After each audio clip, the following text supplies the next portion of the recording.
Halo sahabat Saka Warga, ketemu lagi di kanal ini. Selamat pagi, siang, sore, dan malam. Hari ini luar biasa karena berkesempatan silaturahim ke Sukabumi, masih di wilayah Sukabumi, main ke tempat Serikat Buruh Migran Indonesia Sukabumi. Dan bersama saya ada perempuan tangguh, Bu Jejen Tahan banting. tahan banting yang sangat militan sampai saat ini memperjuangkan nasib saudara-saudara kita ya buruh migran di berbagai negara. Boleh diceritain nggak Bu Jejen gimana awalnya Ibu nyemplung ke isu ini? Ya, terima kasih Bapak sudah hadir di SBMI. Dan mungkin saya ingin cerita dari awal ya. Boleh, Pak, ya. Bu, boleh. Dan sebelumnya saya perkenalkan dulu. Ya. Nama saya Jejen Nurjana. Saya dari Sukabumi ya. Dari Serikat Buruh Migran Indonesia cabang Sukabumi. Dulu saya sebelum terjun di penanganan kasus ya, penanganan kasus-kasus pekerja migran. Saya dulu korban, Pak. Dulu. Oke. Saya dulu korban. Dulu saya pernah bekerja di Timur Tengah ya, di dua negara. Dulu di Saudi Arabia, terus di Uni Emirat Arabia. Tahun berapa Bu kalau boleh tahu? Dulu tahun 91 waktu pertama, sebelum ada apa sih undang-undang ya sebelum itu ya. Nah itu saya 2 tahun. Dan juga tahun 2005 saya bekerja lagi ke Dubai ya. Cuman di situ Emirat Arab ya. Saya dapat masalah di situ ya. Nah di situ karena saya mungkin waktu berangkat yang kedua kalinya itu pernah juga di organisasi ya Pak ya. Pernah dari tahun pulang saya dari mana, dari Saudi Arabia itu tahun 91. Tahun 96 saya ikuti organisasi ya, dengan PPSW ya. PPSW. Dan saya di situ masuk juga di Jarnas Kopbumi ya, konsorsium pembela buruh migran. Nah di situ saya banyak belajar pengalaman bagaimana sih kalau menjadi PMI yang benar-benar prosedural gitu. Jadi di situ saya tahu bagaimana caranya. Terus ketika ada masalah harus seperti apa ya, dari Kopbumi itu terus saya ikut di isu pekerja migran ya. Nah tahun 2005 saya berangkat lagi, tapi di sana saya mendapatkan masalah kecelakaan kerja ya, dan alhamdulillah karena saya sudah berorganisasi. Jadi saya menangani kasus sendiri, gitu di sana diri sendiri. Jadi karena sudah tahu bagaimana ketika ada masalah gitu ya. Nah, jadi saya menyelamatkan diri gitu dan sesuai dengan pengetahuan saya ya, bagaimana caranya, dan alhamdulillah saya pulang dan saya dibantu juga oleh PPSW Kopbumi ya, waktu itu bantu saya sampai saya bisa pulang ya dalam keadaan waktu itu karena jatuh ya kaki saya itu tidak bisa berjalan gitu ya. Nah di situ ada patah tulang atau bukan, itu apa namanya, kesleo apa sih ya? Jadi dislokasi. Gitu karena jatuh dari lantai 2 gitu ya.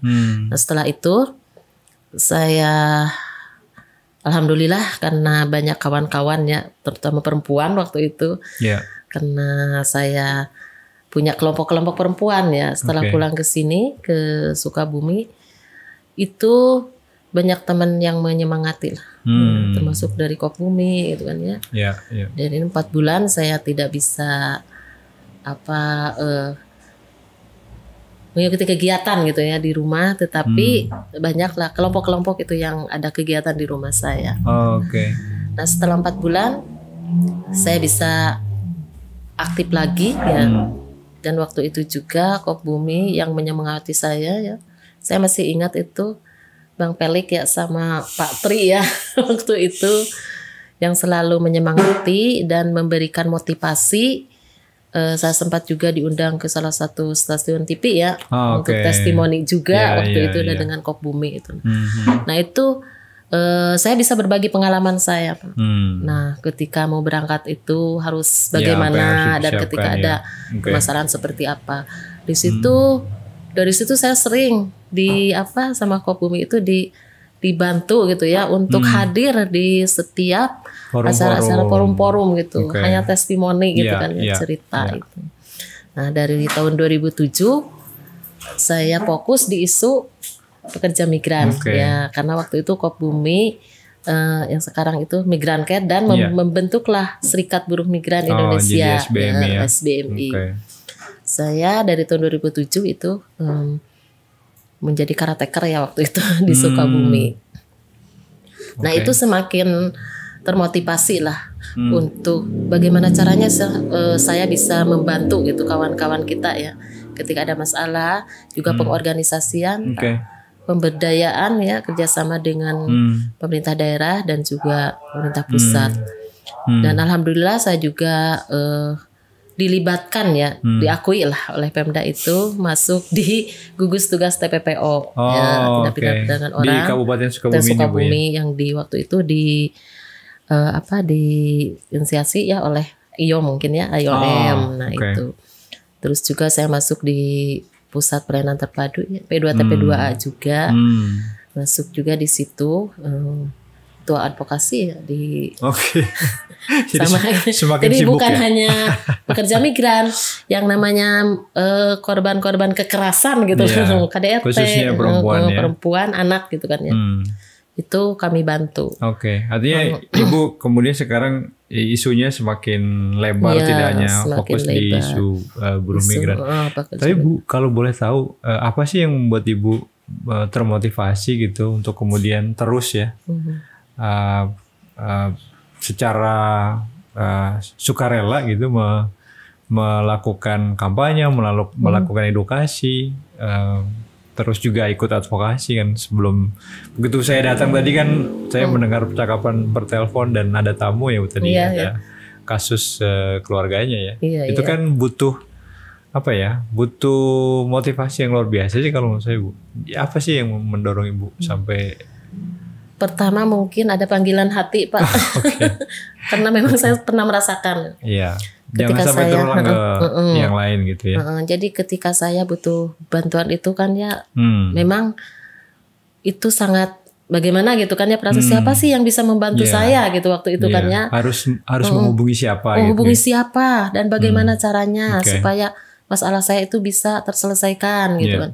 Jadi mungkin salah satunya ada panggilan hati ya.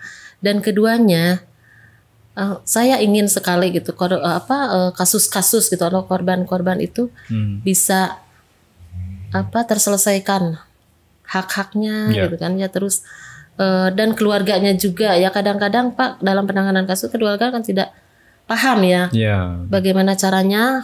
Sulitnya penanganan kasus itu kan tidak seperti membalikan telapak tangan ya Pak ya ketika kasus itu terjadi gitu, apalagi harus ada kerjasama dari pihak korban, keluarga gitu kan. Nah itu kadang-kadang keinginan si korban ini, keinginan keluarga ini. Sementara aturan yang harus kita tempuh seperti ini batasannya gitu kan.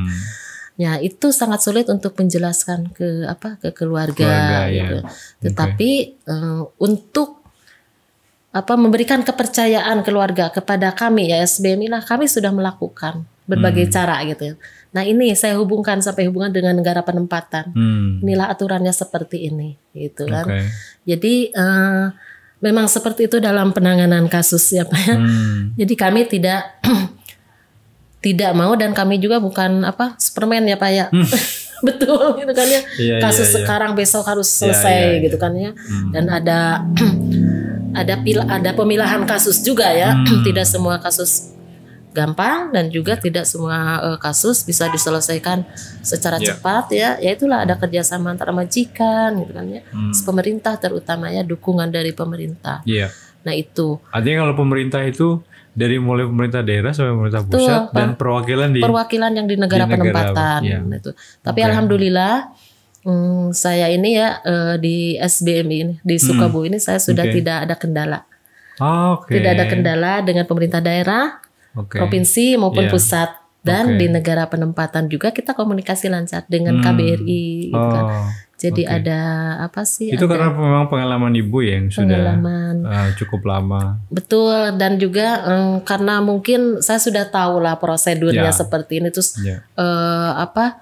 kewajiban pemerintah ini yang harus kita dorong juga ya itu. Dan juga ada batasan-batasan penanganan kasus. Oh ini kalau di pemerintah daerah seperti ini kebijakannya, ya provinsi ini dan pusat seperti ini. Nah kalau boleh tahu Bu, sebetulnya kalau bicara pekerja migran ya atau buruh migran itu dari, katakanlah kalau dibandingkan dari ibu awal berangkat sampai situasi sekarang, itu ada perubahan nggak sih Bu? Ada Pak sih, saya ada ya, ada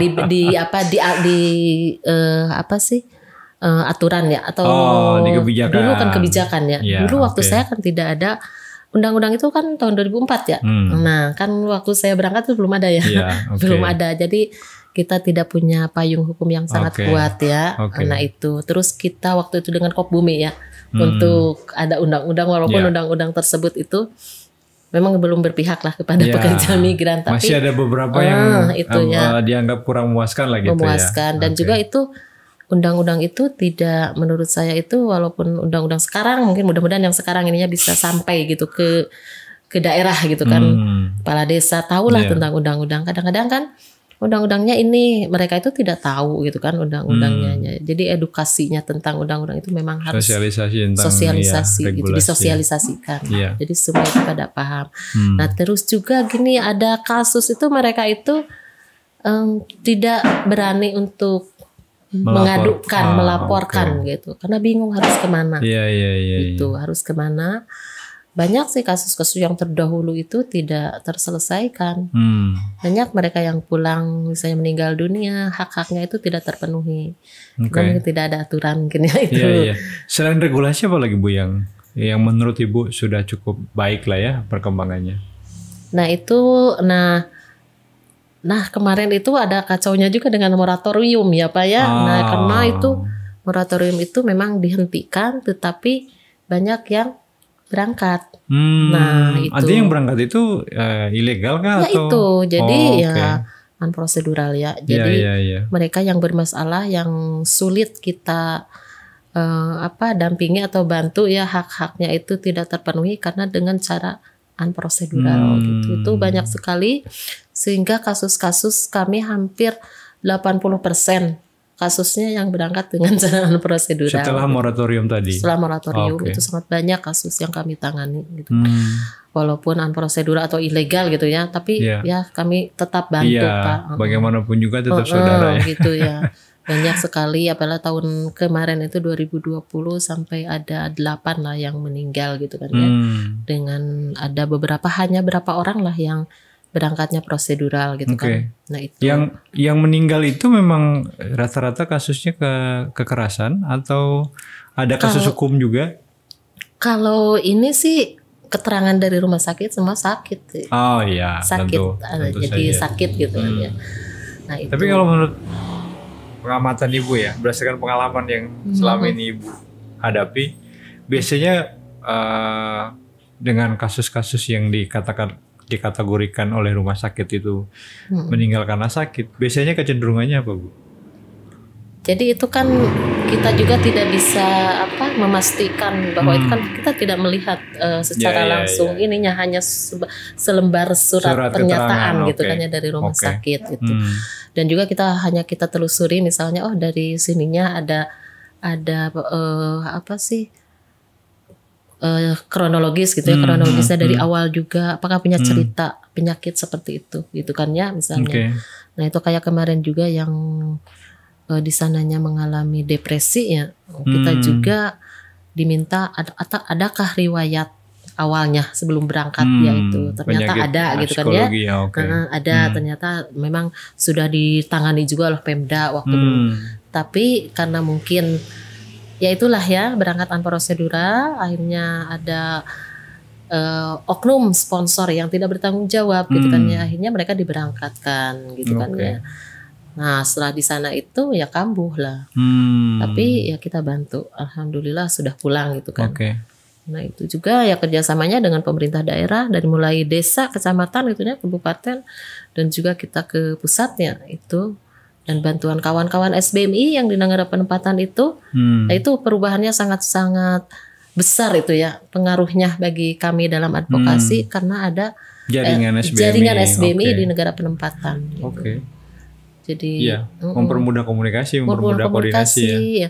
Ketika kita di sini advokasi di Indonesia, misalnya mereka itu advokasi di KBRI, negaranya, di negara penempatan. Gitu. Kalau tren apa ya Bu, kasus yang menimpa saudara-saudara kita yang menjadi pekerja migran itu dari dulu memang kecenderungannya sama atau ada pergeseran-pergeseran Bu? Kalau kasusnya itu ya setelah kita ya kronologis dari awalnya gitu ya, dari awalnya mulai pemberangkatan memang sih hampir sama. Kenapa? Karena kita telusuri di desa itu tidak punya data. Itu pertama ya. Jadi pemerintah mereka desanya nggak punya data. Siapa warganya yang berangkat? Jadi mau berangkat itu tidak melapor dulu ke desa, gitu langsung dibawa gitu ya oleh sponsor atau pekerja lapangan PT gitu ya, misalnya gitu. Jadi awalnya sih sama karena mereka itu seperti itu berangkatnya. Jadi ada informasi dari sponsor, oh harus seperti ini. Jadi mereka itu ikut apa sih yang disampaikan oleh sponsor ya mereka ngikutin gitu. Nah itu persamaannya. Terus cuman ada perbedaannya kalau misalnya yang legal datanya ada di BP2MI karena dia prosesnya prosedural gitu. Kalau dulu gitu kan ya, kalau dulu walaupun desa tidak punya data. Nah, kalau sekarang yang diberangkatkan setelah moratorium, yang mana di sananya adalah pekerja domestik ya. Nah, itu kita sulitnya karena tidak punya data kan. Di dinas tidak ada data. Terus BP2MI juga tidak punya data. Nah, itu perbedaannya seperti itu. Tapi kalau dari rumahnya itu ya, proses dari awalnya sih sama semua juga. Tapi saya penasarannya Cu, maksudnya apakah memang pemerintah kita itu tidak punya mata dan telinga sama sekali untuk mendeteksi keberangkatan orang ke luar negeri sebagai pekerja migran yang diberangkatkan secara unprosedural atau ilegal? Asumsi saya, masa nggak kelihatan di bandara, masa nggak? Kalau menurut Ibu gimana? Makanya saya juga gini ya, ini kan unprosedural ya. Ya ada di situ kan ada pisah syarikah. Yang mana untuk berangkat dengan bukan formal gitu kan ya, formal pekerja formal bukan domestik gitu kan ya. Itu kan diperbolehkan. Di sana yang pekerjanya misalnya di syarikah gitu kan ya, di rumah sakit kan boleh. Nah, itu karena menggunakan itu kan pisah syarikah. Gitu ya. Penemuan saya ini kan pisah syarikah. Mereka itu mungkin gitu kan, karena ini pisahnya di syarikah, kerjaan di syarikah ya lolos. Nah, tetapi dengan banyaknya kejadian kan ya, ini pisah syarikah ternyata jadi modus ya. Modusnya aja ternyata di sana itu dia hanya penampungan di syarikah itu gitu kan ya. Mereka tetap pekerjaannya perorangan gitu kan ya. Tapi dengan adanya kejadian itu, nah di bandara ini khususnya di bandara ini kenapa tidak diteliti dulu gitu, dilihat gitu kan. Oh ini apakah benar ini pisah syarikah atau ditanya dulu sih. Kadang-kadang gini kan Pak, si calon PM itu sudah dikasih arahan, kamu harus ngaku ini, harus ngaku ini. Ketika pasporan kamu harus kalau ditanya mau apa, mau bisa umroh gitu kan ya. Jadi ya otomatis dari imigrasi dibuatkanlah paspor karena dia mau umroh. Nah itu. Dan itu apakah juga ada bantuan dari sponsor untuk apa ya, mengetahui trik-triknya mengelabui dokumen itu Ibu? Ya betul. Jadi ya itulah kalau ditanya ada arahan seperti itu dari sponsor atau dari PT. Kamu harus ngaku ini, terus gitu kalau ditanya. Gitu. Berarti kalau boleh saya bukan disimpulkan, tapi kalau boleh saya memahaminya berdasarkan cerita Ibu tadi, sekarang itu sebagian besar saudara-saudara kita yang di luar yang bermasalah itu memang sulit diadvokasi karena mereka adalah berangkat secara prosedural. Iya.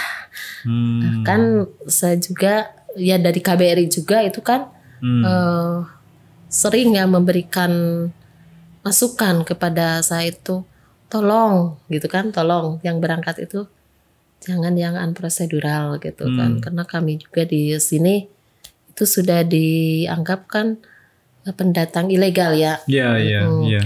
Tetapi karena melihat lagi ya kalau di komunitas gitu kan ya, kawan-kawan kita itu banyak sekali yang berangkat unprocedural tetapi berhasil, nah gitu.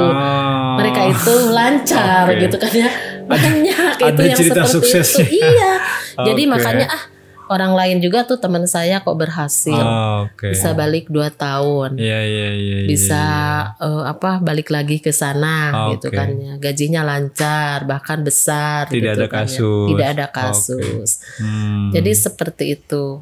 Makanya ketika para sponsor, si itu juga yang bawa saya tuh sukses, gitu, nggak ada masalah gitu. Jadi yang itu dijual tuh yang sukses itu. Iya, itu mah nasib gitu kan ya. Semua juga pada punya nasib gitu kan. Walaupun misalnya kita di sini udah memberikan sosialisasi, edukasi di tiap kecamatan gitu. Ya, jangan berangkat seperti itu gitu kan ya, harus melalui desa itu informasi. Kalau sekarang alhamdulillah ke semua desa kayaknya sudah paham gitu kan ya. Dengan caranya dan tidak mau menandatangani ketika ada surat dari izin ya. Itu kan harus diketahui ya. Kepala desa. Karena ada beberapa desa juga yang sudah punya peraturan desa ya. Mereka itu. Karena walau bagaimanapun desa itu tetap ketika ada masalah kan desa ya. Iya. Perdes ini salah satunya yang ini. Salah satunya itu perdes itu. Jadi ini juga hasil advokasi teman-teman kan? Iya, dengan IOM waktu itu kan ya.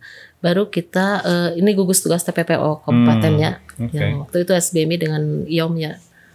Itu kita dan satu lagi ini ada dengan Nexus ya, satu lagi kita punya Perdes. Jadi 14. Artinya desa kalau sudah punya Perdes untuk perlindungan masyarakat desa nih ya dari risiko dan bahaya TPPO, tindak pidana perdagangan orang, relatif desanya lebih aware ya. Lebih ya gitu. Jadi karena sudah punya legalitas hukum kan di desa. Kalau dulu kan kadang-kadang ini kan hasil musyawarah dengan masyarakat desa kan. Jadi ketika ada mereka melanggar ini mungkin ada resiko yang harus diterima oleh si keluarga korban gitu.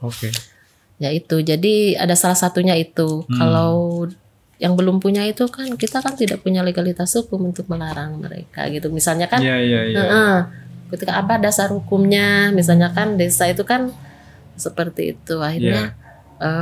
Tetapi kalau sekarang ini sudah paham lah.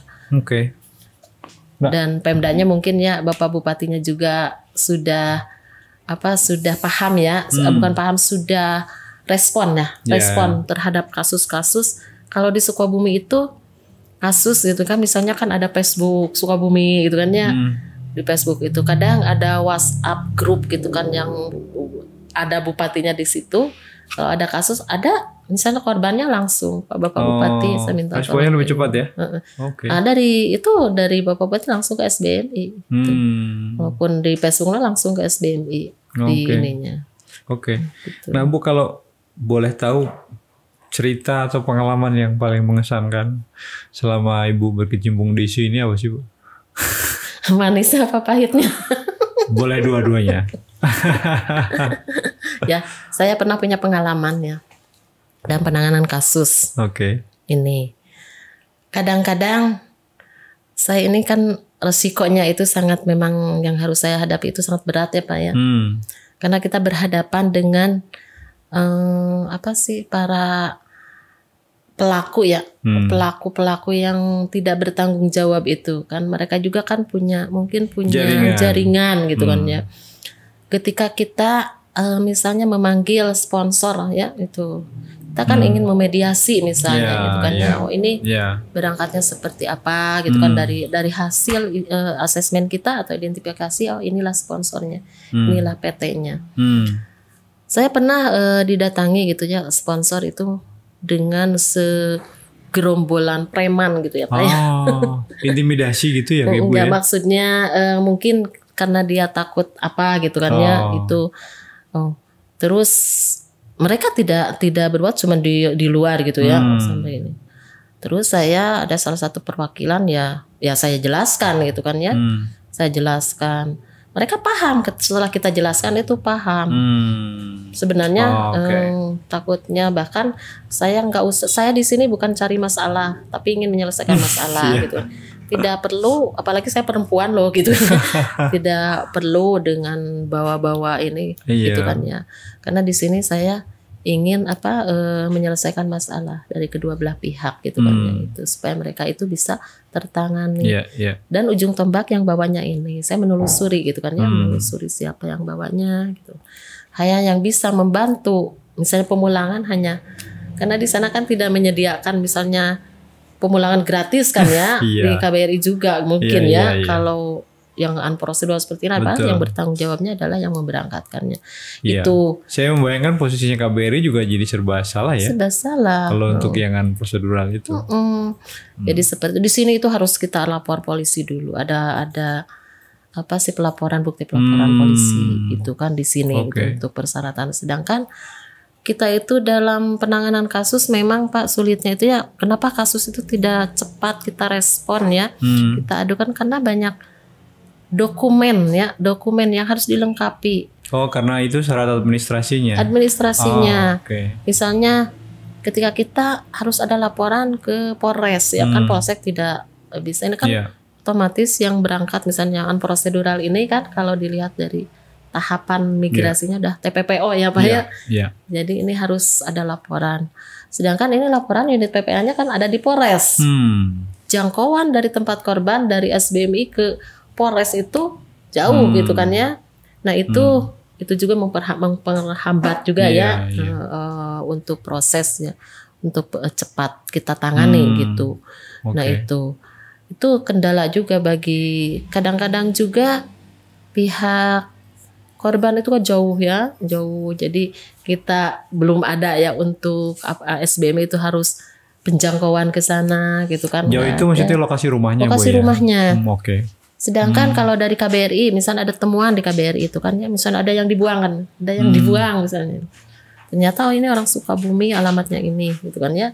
Nah, saya akan cari misalnya. Itu kalau saya harus ke sana juga kan kita karena tidak ada anggaran juga untuk ke sana.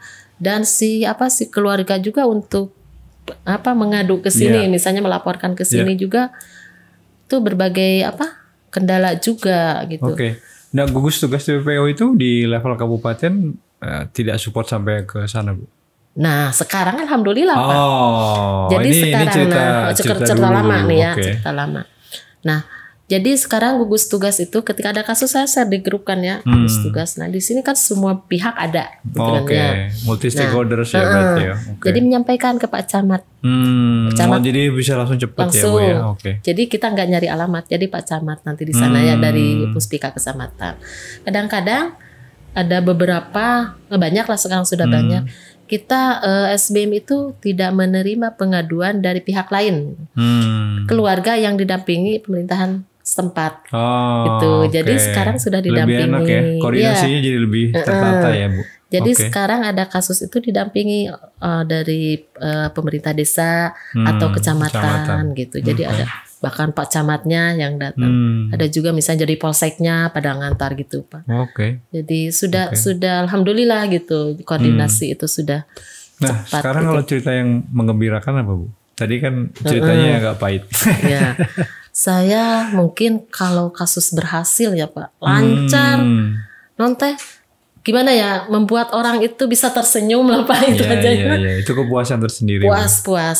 Kalau misalnya kasus tidak selesai, ada penekanan dari pihak lain kan kadang-kadang ada pihak ketiga Pak. Yang menghambat itu kan. Keluarga itu kan kadang-kadang pelin-pelan juga ya. Kita sudah bantu, sudah tangani ya semaksimal mungkin. Ini lama kasus itu kan tidak.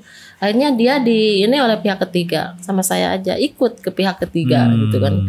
Pengakuan yang kita berhasil, tapi pengakuannya pihak lain juga nggak apa-apa. Bagi saya itu kan ya. Itu yang paling menggembirakan, dan juga bagi diri saya itu saya bisa bermanfaat lah bagi semua. Luar biasa. Bisa gitu ya. mudah-mudahan gitu ya. Saya bisa menjaga kepercayaan, dan saya juga kemarin ya paling bahagia itu saya bisa jalan-jalan ke luar negeri itu aja. Oke. Dan dibayari. Itu aja yang kesan saya yang paling bahagia. Ibu ikut forum kah atau jalan-jalan ke atau juga dalam rangka sebetulnya mengurusin kasus? Enggak, saya kemarin itu kan dari UN Women ya. UN Women itu saya masuk dari SBM. Misalnya SBM itu diminta untuk kunjungan, untuk ada acara lah. Ada acara waktu itu pertemuan di 10 negara ya. Kita berangkat dengan kementerian dan BP2I dengan Mabesnya dengan mungkin kayak international workshop gitu ya. Iya, itu international workshop itu kita di sana, dan kita juga testimoni di sana saya itu kan. Testimoni juga di sana itu. Kalau ke Malaysia waktu itu dengan JWB ya. Nah kemarin juga ke Filipina itu sama sih pertemuan itu tingkat sudah jadi aktivis perempuan Ibu. Nah, itu cuman saya ini udah tua Pak. Tapi semangatnya masih luar biasa Bu. Saya salut. Dari 96 saya ikut organisasi itu sampai sekarang gimana ya, semakin termotivasi gitu ya, termotivasi. Apalagi setelah ini ya Bu, lihat ada perbaikan. Ada pengakuan gitu loh. Iya, kemudian ada kasus-kasus yang berhasil ditangani. Nah itu. Cuman mungkin sekarang itu lebihnya itu saya ke pemerintah itu ya, pusat mau pemerintah daerah gitu. Nah ini untuk pemberdayaan purnanya Pak. Pemberdayaan purna dan sosialisasi edukasi itu harus benar-benar gencar lah, harus. Ini yang LTSA ini harus benar-benar diketahui lah oleh semua desa gitu. Dan dengan undang-undang sekarang ini mudah-mudahan, nah ini implementasinya jelas ya sampai ke desa. Nah itu saya karena kemarin saya ini juga mau FGD ya, karena saya masuk di forum provinsi ya untuk membentuk Migran Center itu kan ya, Jawa Barat. Dan center itu kan ya masuk di situ, dan mudah-mudahan masukan-masukan dari saya itu bisa direalisasikan ya. Ada di situ.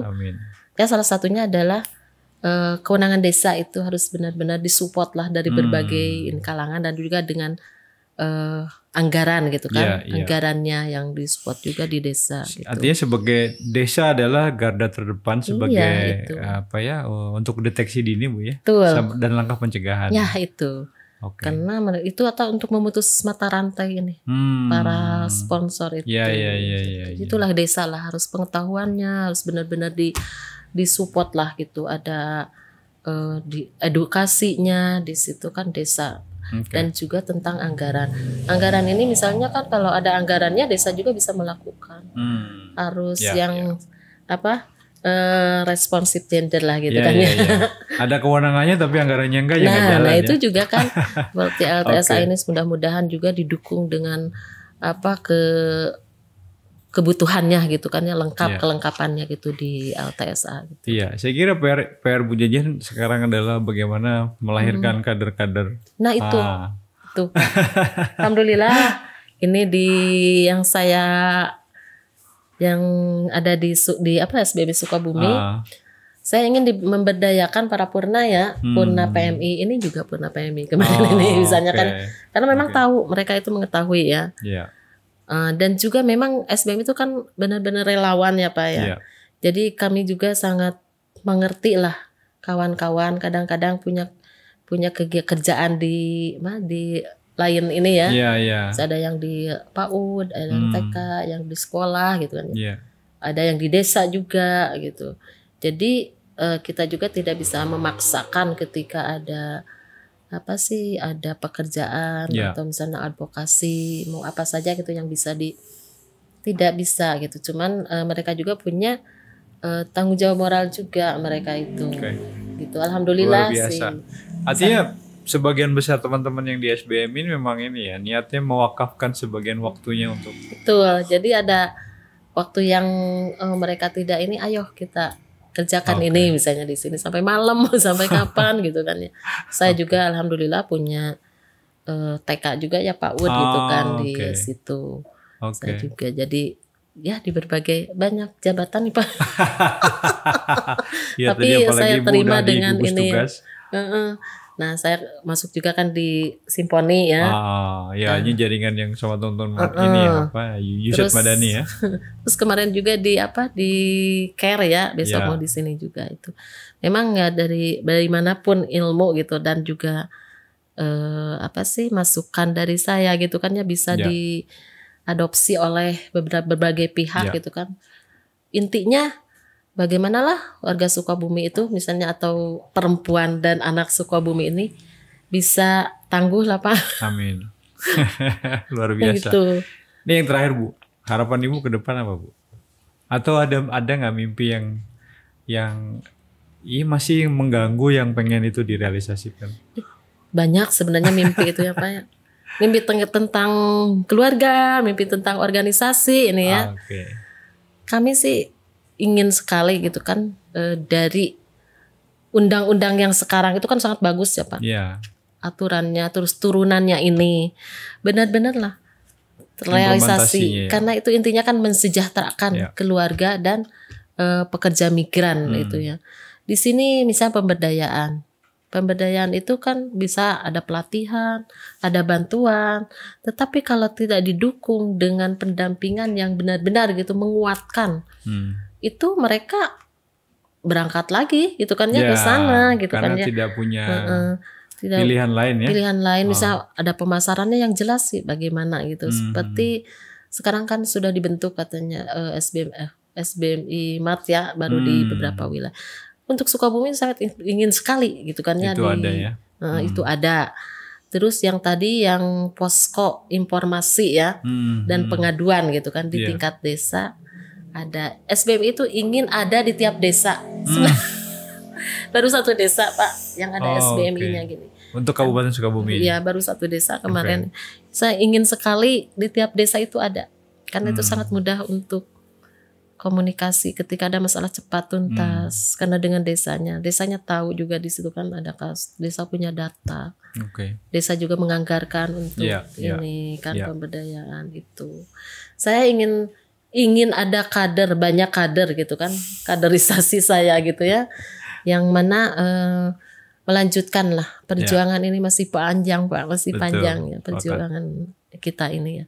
Dan ada kalau misalnya ada sinergis antar pemerintah daerah, provinsi dan pusat itu kan ya tidak ada dusta di antara kita gitu kan ya, transparan gitu ya apapun itu sebenarnya bisa diselesaikan gitu dan benar-benar harus kita itu berpihak kepada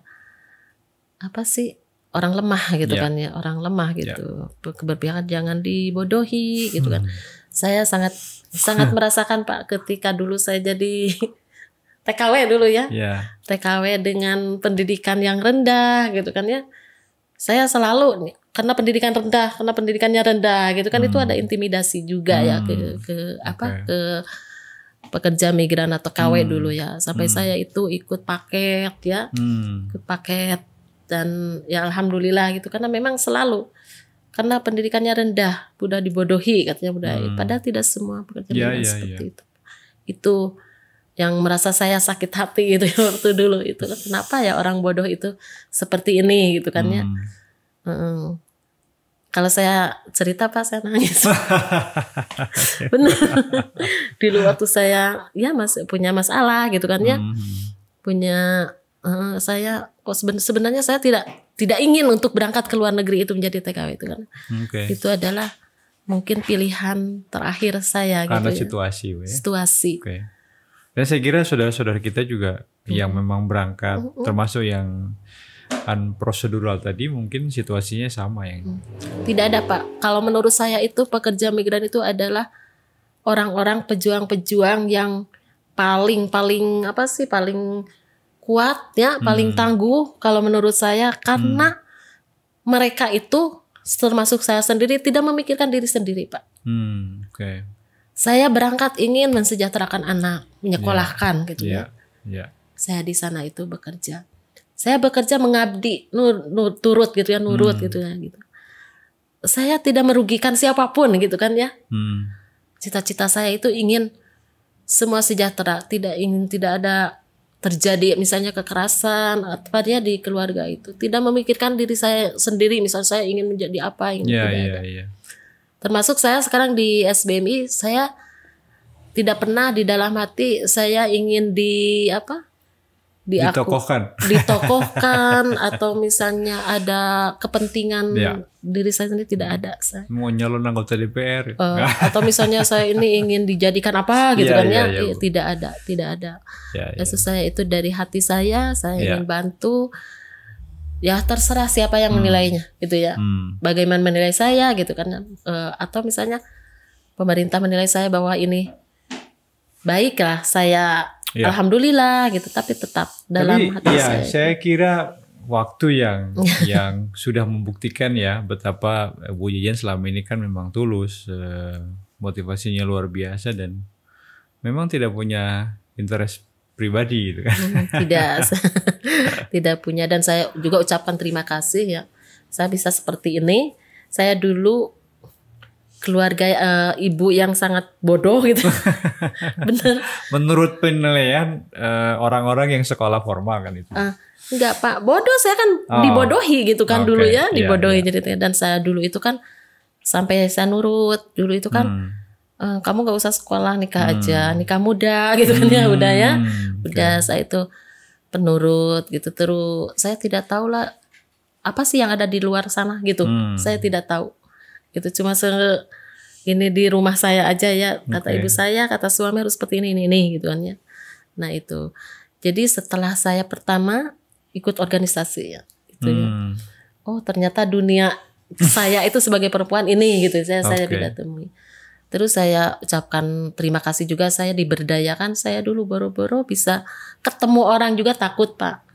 Apalagi ketemu kepala desa, itu kan takut. Bicara juga kadang-kadang kaku ya, bingung. Ditanya juga gemetaran gitu kan ya ketika.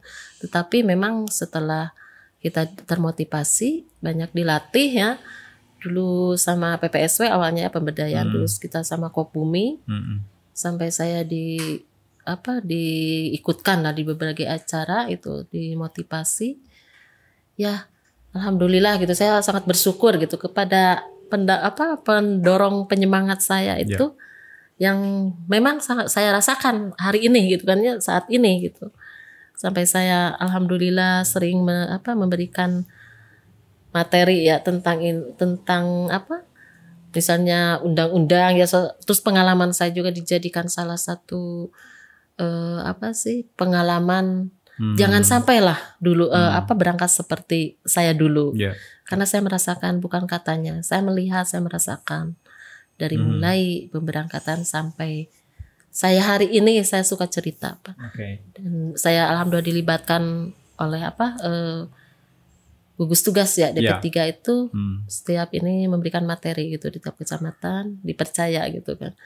Terus dari P2 TP2 juga, dan dari NGO saya sering juga diundang di Malang, terus di kementerian juga kemarin diminta gitu. Jadi alhamdulillah itu saya sangat berterima kasih terutama ya kepada Kopbumi ya, Mas Wahyu, Mas Edi. Kang Wahyu Susilo terus diomongin. Karena saya di situ, nginep saya di situ.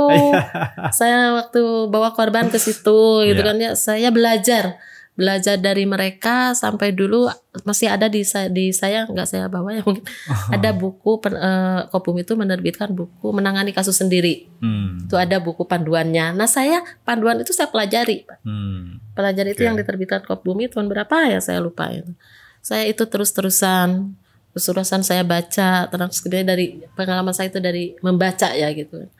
Membaca ini. Terus dulu saya pernah oleh Kopbumi itu kan ya.